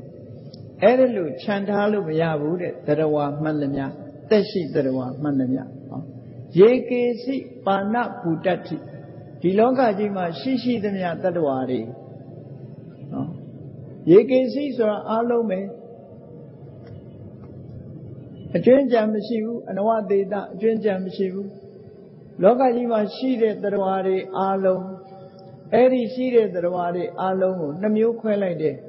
တတဝါထာဝရဝါလန့်တတ်တဲ့တတ္တဝါပဲဖြစ်စေမလန့်တတ်တဲ့တတ္တဝါပဲဖြစ်စေကြောက်တတ်တဲ့တတ္တဝါပဲဖြစ်စေမကြောက်တတ်တဲ့တတ္တဝါပဲဖြစ်စေတတဆိုတာကြောက်ရွံ့ထိတ်လန့်တတ်တဲ့တတ္တဝါတွေတာမန်ပုရုဇဉ်ပုဂ္ဂိုလ်တွေကြောက်လန့်ထိတ်တတ်တယ်ထာဝရဆိုတာစိတ်ဓာတ်ကြံ့ခိုင်သွားတဲ့ပုဂ္ဂိုလ်တွေအဓိကအဖြစ်ယဟန္တာဖြစ်သွားရင်စိတ်ဓာတ်ဟာကြံ့ခိုင်သွားပြီတတနဲ့ထာဝရဘုရားဘာသာကျမ်းဂန်များအရာတတနဲ့ထာဝရကိုဒီလိုအဓိပ္ပာယ်ယူတယ်သို့တော့အိန္ဒိယနိုင်ငံမှာဂဏိထွန်းကားနေတဲ့ဂျိန်းဝါဒဂျိန်းဘုန်းကြီးတွေရဲ့စာပေမှာကြတော့ဂျိန်းဝါဒအယူအဆမှာတော့တတဆိုတာဘာကိုခေါ်တော့ရှိတတ္တဝါတွေအလုံးလူတွေနတ်တွေပါဝင်တတ္တဝါမှန်သမျှကိုတတထာဝရကြတော့တောတောင်ရေမြေနော်တောတွေတောင်တွေရေတွေမြေတွေလောကကြီးဩကာသလောကကြီးတစ်ခုလုံးကိုထာဝရလို့ခေါ်တယ်အဲ့တော့သူတို့မေတ္တာပို့ကုန်ကတတ္တဝါတွေမကဘူးတောတောင်ရေမြေတွေပါမေတ္တာပို့ရရောက်တယ်ပေါ့အဲ့တော့ဘုရားဘာသာရဲ့အယူဆကတော့မြတ်စွာဘုရားရဲ့ဟောကြားချက်ကတော့တတဆိုတာကြောက်တတ်လန့်တတ်တဲ့တတ္တဝါတွေကိုယူပြီးတော့ထာဝရဆိုတာကြောက်မှုလန့်မှုမရှိတော့တဲ့ယန္တာပုဂ္ဂိုလ်တွေဒီလိုယူဆပြီးတော့တတနဲ့ထာဝရကိုအဓိပ္ပာယ်မှတ်ကြရမှာဖြစ်တယ်အကျွင်းကြံမရှိတတ္တဝါမှန်သမျှကြောက်တတ်တဲ့တတ္တဝါပဲဖြစ်ဖြစ်မကြောက်တတ်တဲ့တတ္တဝါပဲဖြစ်ဖြစ်လန့်တတ်တဲ့တတ္တဝါပဲဖြစ်ဖြစ်မလန့်တတ်တဲ့တတ္တဝါပဲဖြစ်ဖြစ်တတ္တဝါမှန်သမျှချမ်းသာကြပါစေလို့ဒီလိုဆိုလိုတာပေါ့ဒါကြောင့်မို့လို့ကြောက်တတ်မကြောက်တတ်နှစ်ရများစွာတတ္တဝါချမ်းသာကိုယ်စိတ်မြဲပါစေဆိုတာဒီဟာကိုရည်ညွှန်းပြီးတော့တိပိဋကတရမင်းကွန်းဆရာတော်ကြီးကကြပြဆက်ထားတာရှိတယ်ပေါ့မေတ္တာဘုတ်လေးတွေတိလွယ်အောင်လို့ဆက်ပြီးတော့ပေးထားတာလေးတွေရှိတယ်ပေါ့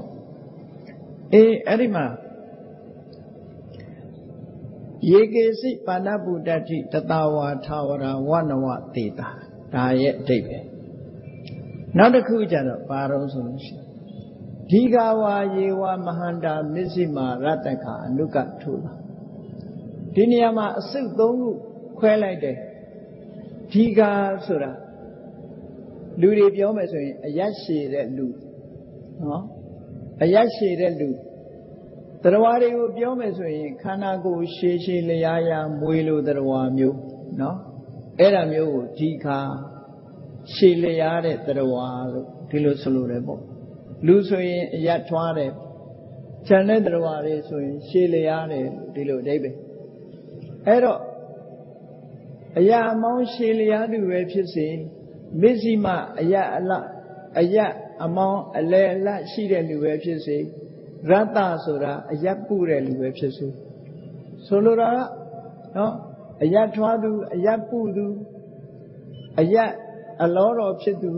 ရည်သည့်ပုဂ္ဂိုလ်ပဲဖြစ်ဖြစ်တရားတွေချမ်းသာကြပါစေလို့ဟောတရားကို၃မျိုးခွဲပြီးတော့မေတ္တာပို့တယ်ဘောဟောနောက်တစ်ခုကျတော့မဟန္တခန္ဓာကိုယ်ကြီးမားတဲ့တရားဆင်ကြီးလိုကြီးမားတဲ့တရားမျိုးတွေလည်းရှိတယ်လူထဲမှာဆိုလို့ရှိရင်လည်းဝဝဖိုင်းဖိုင်းအယတ်ထောင်တော်မောင်းမောင်းကြီးတွေကမဟန္တနော်တရားထဲမှာဆိုလို့ရှိရင်တော့ကြီးမားတဲ့ကုန်းပေါ်မှာဆိုရင်ဆင်ကြီးတွေရေထဲမှာဆိုရင်ဝေလာငါးကြီးတွေအဲ့ဒါလိုကြီးမားတဲ့တရားကြီးတွေပဲဖြစ်ဖြစ်တဲ့နော်မစ္စိမအလယ်လတ်ဖြစ်တဲ့တရားတွေပဲဖြစ်ဖြစ်အနုကပဝဲစိတ်တို့ကမြင်းဒီတို့လိုသိငယ်တဲ့တရားမျိုးပဲဖြစ်ဖြစ်တရားမှန်သမျှဘယ်ဟာမှမကြံရဘူးခန္ဓာကိုယ်ကြီးမားတဲ့တရားပဲဖြစ်ဖြစ်အရွယ်အစားသိငယ်တဲ့တရားပဲဖြစ်ဖြစ်အလယ်လတ်အရွယ်ရှိတဲ့တရားပဲဖြစ်ဖြစ်တရားအားလုံးဟာချမ်းသာကြပါစေလို့ဟောလို့မေတ္တာပို့တဲ့သဘောနောက်တစ်ခုကျတော့ထူလဆိုတာတချို့လူတွေကဝတယ်တချို့လူတွေကပိန်တယ်တချို့လူတွေကမပိန်မဝဖြစ်တယ်အဲ့တော့နော်ဝါတဲ့လူမှမေတ္တာပို့ရမှာမဟုတ်ဘူးပိန်တဲ့လူမှမေတ္တာပို့ရမှာလည်းမဟုတ်ဘူးဝါသူတွေလည်းချမ်းသာကြပါစေနော်မပိန်မဝအလောတော်ရှိတဲ့လူတွေလည်းချမ်းသာကြပါစေ ပိန်းနေတဲ့လူတွေလည်းချမ်းသာကြပါစေဟောဒီလိုခန္ဓာကိုယ်သုံးမျိုးကိုကြည့်ပြီးတော့အခုလိုလောကကြီးတစ်ခုလုံးကိုခြုံငုံပြီးတော့ဒီလိုသတ္တဝါတွေအားလုံးကိုမေတ္တာပို့တာဒါကိုဆိုလို့တယ်ဒီဃဝါယေဝမဟန္တာမစ္စည်းမာရတ္တကအနုကထူလာဆိုအဲ့ဒါလို့ဒီတတ္တဝါတွေနဲ့ပတ်သက်ပြီးတော့မေတ္တာပို့ရမယ်တဲ့လောကမှာရှိတဲ့တတ္တဝါတွေနဲ့ပတ်သက်ပြီးတော့အာလုံးတတ္တဝါတွေချမ်းသာကြပါစေမြည်သည့်တတ္တဝါဖြစ်ဖြစ်ချမ်းသာကြပါစေလို့ဒီလိုမေတ္တာပို့နောက်တစ်ခါကျတော့ဒိဋ္ဌဝါယေဝအဒိဋ္ဌယေဝဒုတွေဝတ္တန္တိအဝိတုတွေဒိဋ္ဌဆိုတာမြင်ရတဲ့တတ္တဝါအဒိဋ္ဌဆိုတာမိမိမျက်စိအောင်မရောက်မမြင်ရတဲ့တတ္တဝါယေဝဒုတွေဝတ္တန္တိအဝိတုတွေအဝေးနေတဲ့တတ္တဝါနော်အဝိတုရအနီးမှာနေတဲ့တတ္တဝါဆိုလိုတာကမြင်ရတဲ့တတ္တဝါပဲဖြစ်ဖြစ်မမြင်ရတဲ့တတ္တဝါပဲဖြစ်ဖြစ်ကိုယ်အနီးမှာရှိတဲ့တတ္တဝါပဲဖြစ်ဖြစ်ကိုယ်နဲ့ဝေးလံတဲ့ဒေသမှာရှိတဲ့တတ္တဝါပဲဖြစ်ဖြစ်မြည်သည့်တတ္တဝါပဲဖြစ်ဖြစ်တတ္တဝါတွေချမ်းသာကြပါစေလို့ဒါကအာယုံပြုနိုင်တယ်များပြုပြီးတော့မေတ္တာဘာဝနာပွားနည်းကိုမြတ်စွာဘုရားကဟောကြားတာဖြစ်ပါတယ်နော်မေတ္တာဘာဝနာပွားနိုင်အောင်လို့ဟောကြားတာဖြစ်တယ်ပေါ့နောက်တစ်ခုကဘာတော့ဆိုရင်ဘူတာဝါတမ္ပဝေတိဝဘူတာဆိုတာထင်းထင်းရှားရှားပြီးပြင်ဖြစ်သွားတဲ့ပုဂ္ဂိုလ်တွေလူပြီးပြင်ဖြစ်သွားတယ်လူတွေဆိုလို့ရှိရင်မိခင်ရဲ့ဝမ်းကမွေးဖွားလာပြီးတော့လူသားပြီးပြင်ဖြစ်လာပြီဆိုရင်ဘူတမိခင်ဝမ်းထဲမှာပဲရှိသေးတယ်ကလလရေကြီးတီစားကနေစပြီးရုပ်ပုံမပြီးပြင်သေးဘူးဆိုလို့ရှိရင်ဒါတမ္ပဝေတိတနည်းအားဖြင့်ဆိုလို့ရှိရင်တော့ဘူတဆိုတာဖြစ်ပြီးတဲ့တတ္တဝါတွေမှန်သမျှဘူတတခြားနည်းနဲ့မွေးဖွားပြီးတတ္တဝါမှန်သမျှဘူတမွေးဖို့တာဆူနေတဲ့ပုဂ္ဂိုလ်တွေပြည့်စုံမဖြစ်သေးတဲ့ပုဂ္ဂိုလ်တွေကိုတမ္ပဝေတိလို့ဒီလိုခွဲခြားလာအဲ့တော့ခန္ဓာကိုယ်ပြီးပြင်းနဲ့မွေးဖွားပြီးတဲ့ပုဂ္ဂိုလ်ပဲဖြစ်စေမမွေးဖွားရသေးတဲ့မွေးဖွားမှုကိုရှာဖွေနေကြတဲ့ပုဂ္ဂိုလ်မျိုးပဲဖြစ်စေသို့မဟုတ်လောကကြီးမှာဖြစ်ဖူးပြီးလို့နောက်ထပ်ဖြစ်เสียမလိုတော့တဲ့ပုဂ္ဂိုလ်မျိုးတွေပဲဖြစ်စေကံတရားတွေမကုန်သေးသည့်အတွက်ကြောင့်ဘဝခရီးမှာရှောင်လန်းနေကြမဲ့ပုဂ္ဂိုလ်မျိုးတွေပဲဖြစ်စေတဲ့ဘူတာဝါတမ္ပဝေတိဝသဗ္ဗတတ္တဘဝန္တုဒုက္ခိတတ္တတရဝမှန်သမျှချမ်းသာကိုယ်စိတ်မြဲကြပါစေဒီလိုဆိုလိုတာပေါ့နော်အဲ့ဒါလို့မေတ္တာဘာဝနာပွားများအားထုတ်တယ်ဒါကတရဝတွေနဲ့အတီးအီးခွဲပြီးတော့မေတ္တာဘာဝနာပွားများအားထုတ်ပုံကိုမြတ်စွာဘုရားဟောတာနောက်ထပ်မေတ္တာပွားပုံလေးတစ်နည်းကိုတစ်ခါဟောပြန်နာပရောပရံနိကုပ္ပေထဒါဒီကနေ့ခေတ်မှာအရေးကြီးတဲ့မေတ္တာထားနည်းတစ်ခုပဲပေါ့နာပရောပရံနိကုပ္ပေထဆိုပရောတခြားသူတယောက်ဟာပရံတခြားသူတယောက်ကိုနနိကုပ္ပေထမလိမ်မညာပါစေနဲ့လောကလူတွေဟာအချင်းချင်းလှည့်စားတတ်တယ်လိမ်ကြတတ်တယ်ဘယ်သူချင်းလိမ်သွားပြီဆိုတာမျိုးတွေဖြစ်တတ်တယ်အဲ့ဒါလို့တူတူကိုလိမ်ညာလှည့်စားပြီးတော့စီးပွားရှာတာမျိုးတွေမဖြစ်ပါစေနဲ့သရဝါတွေဟာတယောက်နဲ့တယောက်မလိမ်ကြပါစေနဲ့မလိစားကြပါစေနဲ့လို့ဆိုတဲ့ဟာလည်းပဲသရဝါတွေရဲ့ကြုံတွေ့နေရတဲ့ဆင်းရဲဒုက္ခအပေါ်မှာပယ်ဖြောက်လို့တဲ့သဘောထားမှုဒါလည်းပဲမေတ္တာဘာဝနာပွားတယ်လို့ခေါ်တယ်နော်တဦးနဲ့တဦးလှိစားပြီးတော့လိမ်ညာတာတွေမလုပ်ကြပါစေနဲ့ဟောဒီမေတ္တာပွားနည်းကလည်းပဲပွားရမယ်နာပရောပရံနိကုပ္ပေထနာတိမင်္ညေထကတ္တစီနာခိဉ္စီကံစီနာကံစီဆိုတာဘု து ကိုမြတ်ကတ္တစီဘယ်ကိစ္စနဲ့မှပဲနော်နာတိမင်္ညေထအထင်သေးအမြင်သေးမလုပ်ကြပါစေနဲ့လူဆိုတာတယောက်တယောက်အထင်သေးတတ်တာလည်းရှိတယ်ဇီဝဥစ္စာရှိတဲ့လူကမရှိတဲ့လူကိုထင်သေးတယ်ပညာတတ်တဲ့လူကမတတ်တဲ့လူကိုထင်သေးတယ်နော်အစစ်မြင့်တဲ့လူကအစစ်နှိမ့်တဲ့လူကိုထင်သေးတယ်ဆိုတာမျိုးတွေအဲ့ဒါမျိုးတွေမဖြစ်ကြပါစေနဲ့ဘ ယ်ကိစ္စမှ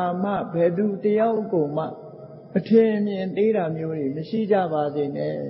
ဟောအားလုံးအထင်မြင်မသေးကြဘူးလို့ဆိုလို့ရှိရင်တော့ဒါတဝုတူမေတ္တာတက်ရောက်တဲ့ဆိုတဲ့အဓိပ္ပာယ်ကိုပြောတာဒါလည်းလောကကြီးမှာအဖြစ်များတာတွေမဖြစ်ဖို့ရာအတွက်မေတ္တာပွားနည်းကတခုပဲဖြစ်တယ်ပေါ့ဟောနောက်တစ်ခုကဘာတော့ဆိုဗျာရောတနာပဋိကဗျာရောတနာဆိုတာလူတွေကတယောက်တယောက်ကိုစောင်းချိတ်ပြောလေးရှိကြတယ်တခါတလေထဲပြောတာမဟုတ်ဘူးစောင်းချိတ်ပြီးတော့ပြောတာနော်အဲ့ဒါလို့တယောက်တယောက်ရန်ဆောင်ပြီးစောင်းချိတ်ပြောတာမျိုးဟာလည်းပဲမေတ္တာပြတ်တတ်တာမျိုးဖြစ်သည့်အတွက်ကြောင့်အဲ့ဒါလို့တယောက်တယောက်ကိုလည်းအဆောင်ချိတ်တွေမလုပ်ကြပါစေနဲ့လို့ဒီလိုဆိုလိုတယ်ပဋိကတင်ညာဒေါသနဲ့စိတ်ဓာတ်ထိခိုက်တဲ့စိတ်နဲ့သူများရဲ့ခုံတိတ်ခါကိုပုတ်ခတ်တဲ့ပုံကိုမျိုးတွေလည်းမဖြစ်ကြပါစေနဲ့လို့ဒီလိုဆိုလိုတယ်ဟောနောက်တစ်ခုကတော့ဘာတော့နေညမညတ္တဒုက္ခမေ့စရာတဲ့ဒါကအမြဲတမ်းကောင်းတဲ့မေတ္တာဖို့တစ်ခုပဲနေညမညတ္တဒုက္ခမေ့စရာအညမညတ္တတယောက်ကတယောက်ရဲ့ဒုက္ခဆင်းရဲဒုက္ခကိုနာအိစေရမလိုလားပါစေနဲ့တယောက်ဆင်းရဲတာကိုတယောက်ကမလိုလားပါစေနဲ့အားလုံးဟာချမ်းသာမှုကိုသာလိုလားကြပါစေတယောက်တယောက်ဒုက္ခမပေးချပါစေနဲ့ဆိုဟောလောကလူသားတွေဟာတဦးနဲ့တဦးဒီ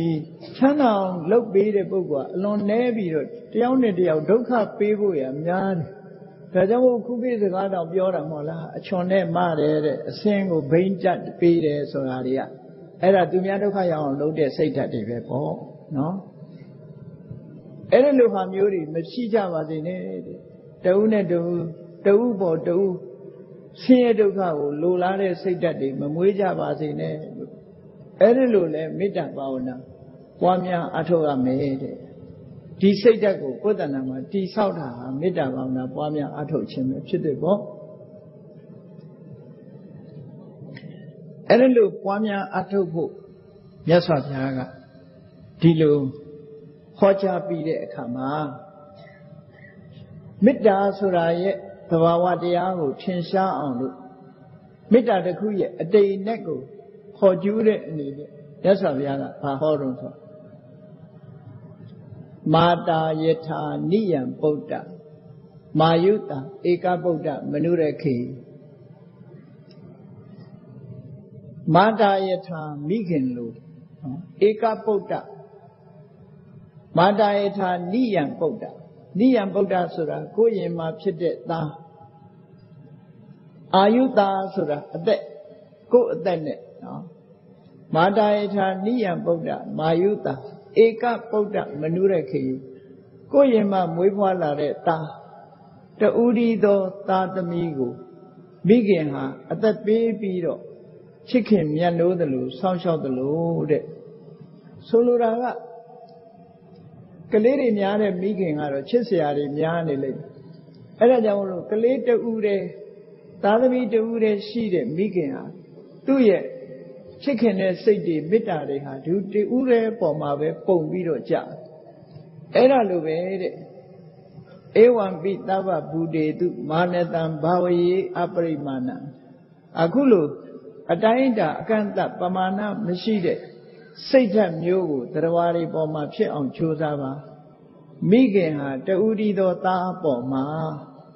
ချစ်ခင်တဲ့မေတ္တာဓာတ်တွေစုပုံပြီးတော့အသက်ပမာဏမထားပဲပေးတယ်လို့တရားတွေအားလုံးပေါ်မှာအဲ့ဒါလိုချစ်ခင်တဲ့စိတ်ဓာတ်မျိုးဖြစ်အောင်ကြိုးစားပါပွားများအထောက်ပါဒီလိုဆိုလိုတယ်ဆိုလိုတာကမိခင်တယောက်ကသားသမီးချစ်တယ်လို့တရားတွေအားလုံးပေါ်မှာချစ်မြတ်နိုးတတ်ပါစေဒီအဓိပ္ပာယ်ကိုဆိုတာနော်အဲ့ဒီလိုမေတ္တာဘာဝနာတည်ဆောက်တဲ့အခါမှာအဲ့ဒီလိုခိုင်မာတဲ့မေတ္တာဘာဝနာမျိုးဖြစ်အောင်ကြိုးစားအထောက်ပါလို့မြတ်စွာဘုရားကမေတ္တာရဲ့သဘောထားကိုရှင်းရှားအောင်လို့ခုလိုဟောကြားတာဖြစ်တယ်ပေါ့နောက်တစ်ခါကျတော့မြတ်စွာဘုရားကဘာပြောတော့မေတ္တင်စသဗ္ဗလောကသမိမာနတံဘာဝယေအပရိမာဏံ Tava loka tami. Loka yi shidamya, Trawari alone bomare, Atainda kanta machide, Mitadiao, Pipon, Josa Mitadiao, Pipon, Josa me. Eri loka yi the Kulon Sura Lego, Popiamano. Odan Adosa, Tiri inside. Oh, attack ma shida web chissy, a door out my way shida web chissy. Tiria, a lema shida web chissy, Pawanjima, shida web chissy. Penny ma way shishi. Trawari alo boma, Josie Bao, Lulare, Mita Diago, Mimitanama, Che on Josava. Dilo solo report, no? Midin sat Tava Loka Dami, Manatam Bawi, Abrima. Oda, Adosa Tiri inside. Atambada awira matapata. Mida say sura, Atambara, Machimya Mude. Loga Lurima, Tubodu, Mita Tare sura, Chimyane say Mashivu, Mita ha Chepiane say the Chite. Mita Matabu, Yan Lure, Wondure, Suraria, Emadama Chimyane say Digo. Akua, Edelu, Machimya Mu Chepiane, Ajamu, Atambara, Chimya Mu, Mashivu, Chepiane. Atambada, Awira, Yankine, Yanlomu, Mishivu, Mitashide, Boguma, Yamashivu, Tuale, Tunyaboma, Yamalovu, Tilosolore. Atapata, Sanjame Lode Boguri, Mishivu, Solora, Diniama, Yamashivu, Sure, Niyama, Atika, Bao, Biora, Mimi, Yen, Alonema, Pulonzi, Dade, Toda, Sure, Amondia, Sure, Yamashivu, Tilo Solore, Bo. Piemaka Yangaro, Shijin, Shina in the Bo. No? Go Yenema, Pulonzi, Dade, Toda, Sure, Yamashivu, Tilubiora. Atambara, Awira, Matapatan. Edilo Midamu, Loga Yitikuloma, Akaima, Disabido, Pamia, Atoba. Suro Mita Vavana Bore Kama Peche Belu Nire Niyama Poya Malelo Suro Daychan Sadan Nite Nowa Tayano Yawatata Vita Medo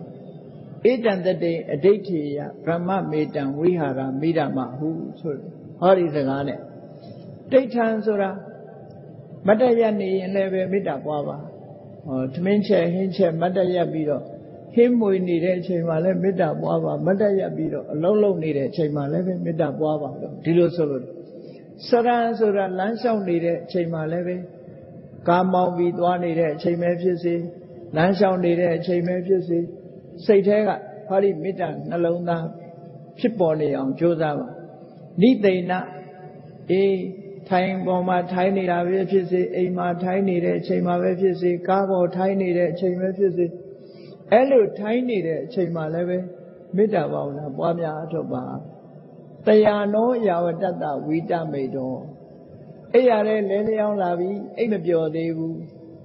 Ancient Machi Devu solution, but ancient Lidamia Galapalo, Midavana, Baba, Tilo Solura.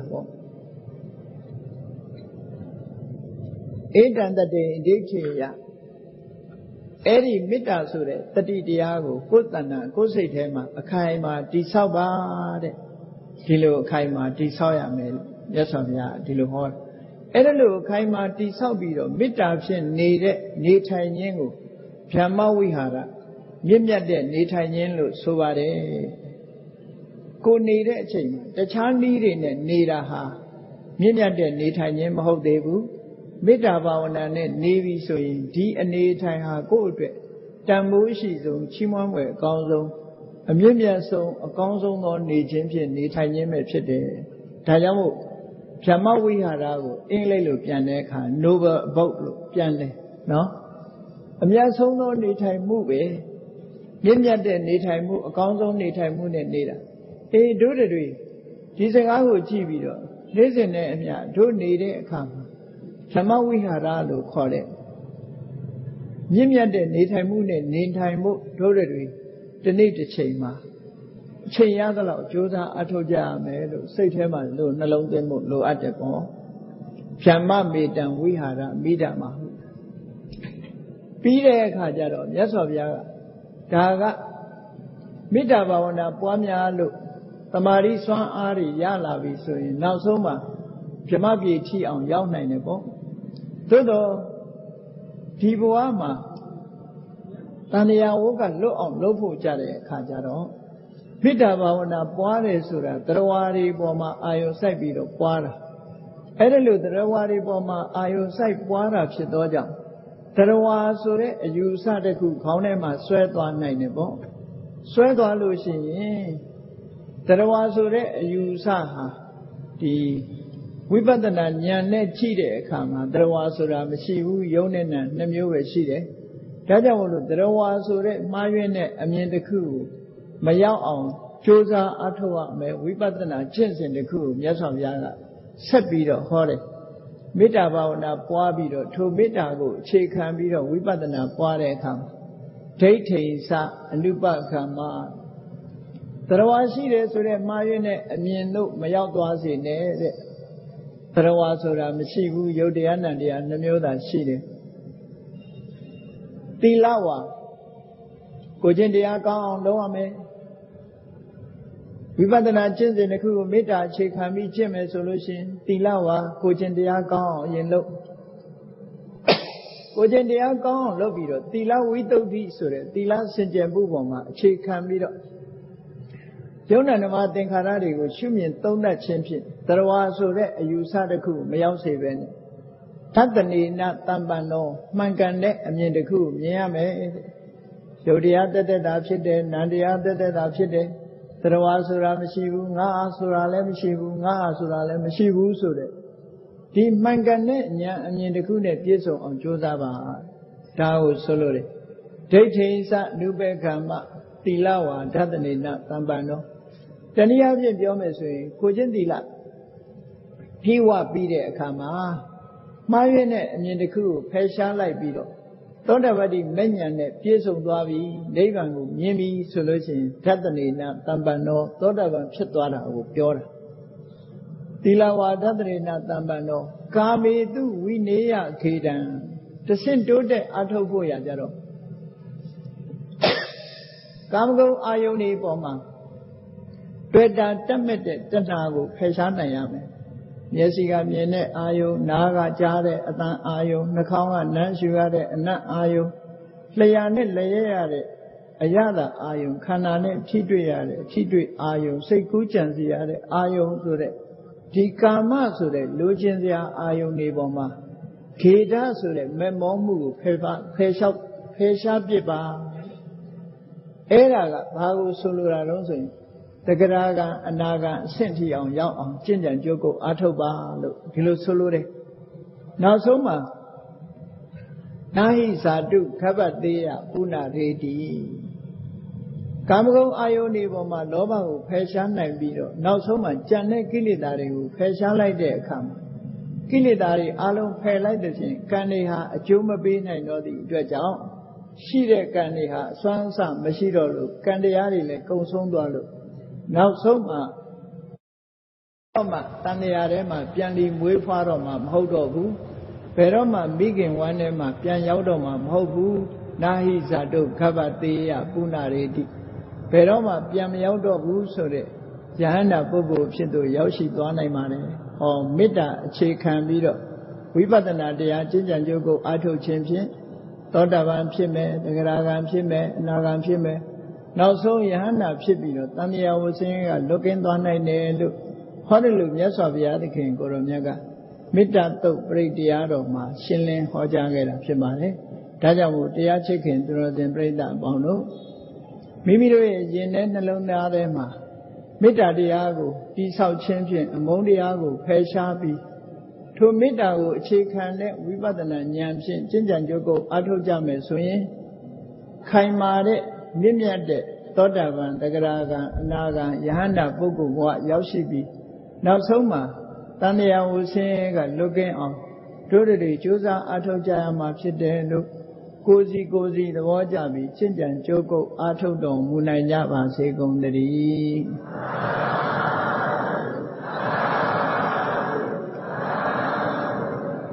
ကဲမေတ္တာပို့ရအောင်တတ္တဝါများစွာဘေးရန်กว่า ချမ်းသာကြပါစေတတ္တဝါများစွာဘေးရန်ကွာချမ်းသာကြပါစေ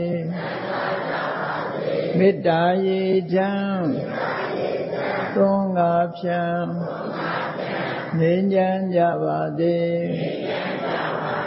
မေတ္တာရေချမ်းသွန်ငါဖြံငြိမ်းချမ်းကြပါစေသက်ရှိကျမ်းမာစိတ်ချမ်းသာလူရဆန္ဒပြည့်ပါစေသက်ရှိကျမ်းမာစိတ်ချမ်းသာလူရပြည့်ပါစေဘုံလန္တဒုက္ခပင်ကစားမေတ္တာပုံနေတုသင်္ကမမနောတရာတိတဗေတံဘဝယန္တုဒုက္ခန္တကမေတ္တာပုံနေတုသင်္ကမစုပေါင်းပုတ်အပ်မေတ္တာတဟုရောင်မြူပါဝင်ငွေလာမင်းနှင့်ရောင်ခြင်းရှိယုံပေါင်းဆောင်ရခြင်းကြောင့်တဗေတံကျွမ်းမဲ့ဥသုံးလုံးစုံများစွာတတ္တဝါတို့၏မနောတရာတိမြင်များဖြူစင်အေးကြည်လင်းသည့်ရေစဉ်ပြည့်တင်းစိတ်နှလုံးတည်ဟုသောရေအိုင်ရေအတွင်း၌ဒုက္ခပင်ကစားစင်ထာဝရအေးမြကြည်သာတာယာပွင့်လန်းချမ်းသာဒုက္ခတည်ဟုသောကုမုဒ္ဒရာကြာပန်တို့သည်ဖုံးလန္တာဝန္တာရွှင်မြူဝမုံလူလျက်ကြည်နူးဝဲကြုံဖူးပွင့်ညကုန်သည်ဖြစ်ပေဒုက္ခန္တကလေးအောင်လေးတဲ့ရောရှက်သင်ပြန့်ပိတိတိဟုသောယနန်းတို့သည်ဘဝယန္တုကောင်းစွာမဲ့သွေကြိုင်လည်၍နေကြပါစေကုန်တည်း